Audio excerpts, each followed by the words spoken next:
Hey everybody, Steve here. So I got a couple questions and I also wanted to expand on our last video about getting up from a fall. I wanted to really quickly give you two quick activities to work on to kind of assess and see how are you able to get from the floor to a seated position. Uh, Oftentimes like to have people work on it laying in bed. You can work on that quadruped position and then also doing a little bit of a reverse lunge standing at a piece of furniture. So these two activities translate directly into you being able to get off the floor, and I wanted to go ahead and share them with you. And hopefully, if you have any questions, go ahead. Don't hesitate to reach out. We'll gladly answer them below. So one of the first places that I like to start getting people practicing going from sit to stand or getting off of the floor is actually having them start in bed.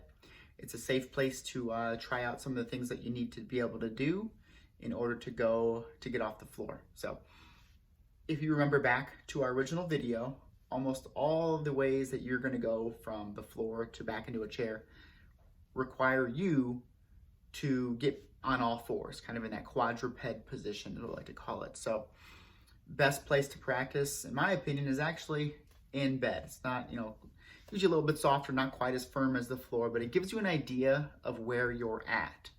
So oftentimes someone's had some falls, they want to practice getting off the floor.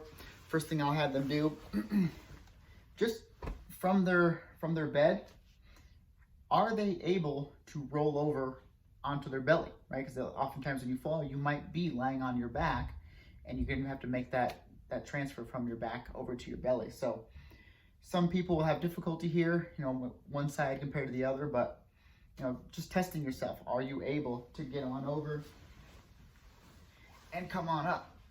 Sometimes people are actually not able to get here in this position. You may even have to start down here and practice building yourself up. So bringing your elbows under you and then your knees up. So in order to get up into a chair, you're going to have to get to this position. So oftentimes here, you'll be able to see where your weak link is. For some people, that might be a stiff knee.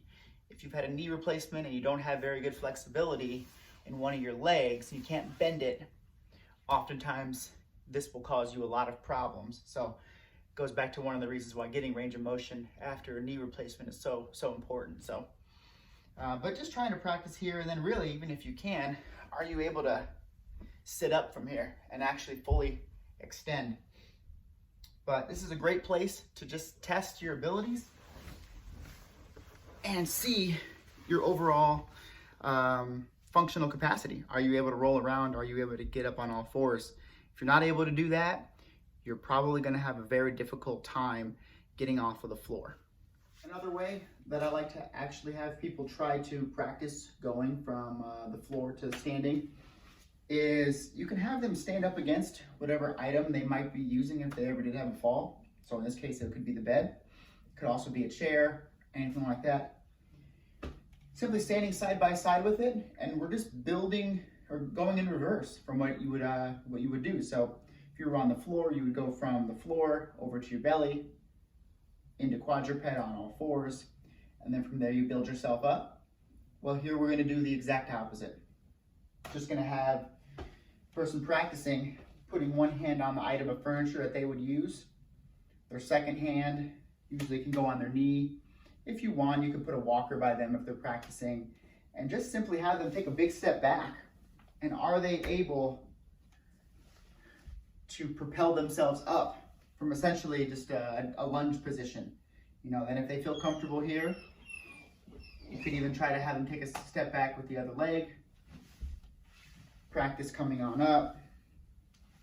If they feel comfortable there, you could even have them put one hand on the floor, come all the way up, eventually going down to all fours, coming on up. Those are my two activities that I oftentimes like to do with my patients whenever we're practicing a floor transfer. I wanted to go ahead and share them with you. Again, if you like this content, please like and subscribe. Leave us a comment down below, and we'll keep doing our best to give you more and more of this content. Thanks a lot. You guys have a good day.